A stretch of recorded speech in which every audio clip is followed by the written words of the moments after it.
तुझा वाईट काळ सुरू आहे हा तुझा भ्रम आहे. हो, तुझा भ्रम आहे. कारण आज मी तुला तुझी अशी गोष्ट सांगणार आहे, की त्यावरून तू यापुढे स्वतःला नशीबवान समजशील. आता ही गोष्ट अगदी शांतपणे पूर्णतः ऐक. अगदी दैनंदिन जीवनातील उदाहरण घेऊया.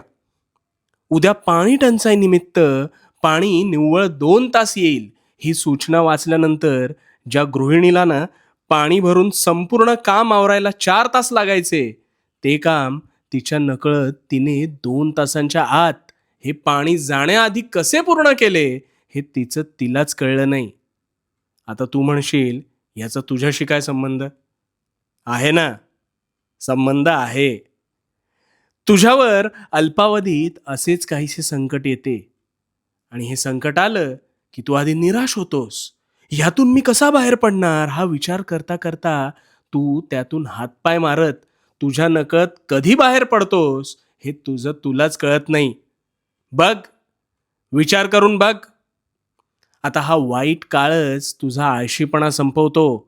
हा वाईट काळच तुला समाधानी प्रवृत्ती शिकवतो. अरे, हृदयाचा आलेख सुद्धा खाली जाऊन मग वर जातो, हे तू विसरलास का रे?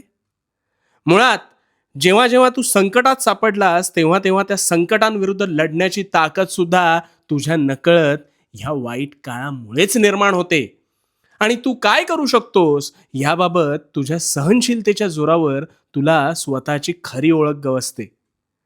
ही जी संकट आहेत ना, ही तुला तुझी खरी ताकद दाखवून देतात. तुझ्या आयुष्यातल्या या चढ उतारांमुळे तुला सुखाची खरी किंमत कळते. अरे, जर दुःखच नसतं तर तू कशाच्या शोधात भटकला असतास? म्हणून म्हणतो म्हणून म्हणतो जरा मागे वळून पहा. तुला चांगला काळ घडवत नाही, तर वाईट वेळ घडवते. कारण वाईट काळ काही दिवसात संपतो, म्हणूनच चांगल्या काळाला महत्त्व प्राप्त होतं. मला सांग, वाईट काळ नसता तर जीवन जगण्याला खरा अर्थ प्राप्त झाला असता का रे? आता ही सुद्धा वेळ तुला एक नवीन शक्ती प्रदान करून टळून जाईल. फक्त वादळासमोर शांत उभा राहा. कारण भिवू नकोस. भिवू नकोस, मी तुझ्या पाठीशी आहे. भिवू नकोस, मी तुझ्या पाठीशी आहे.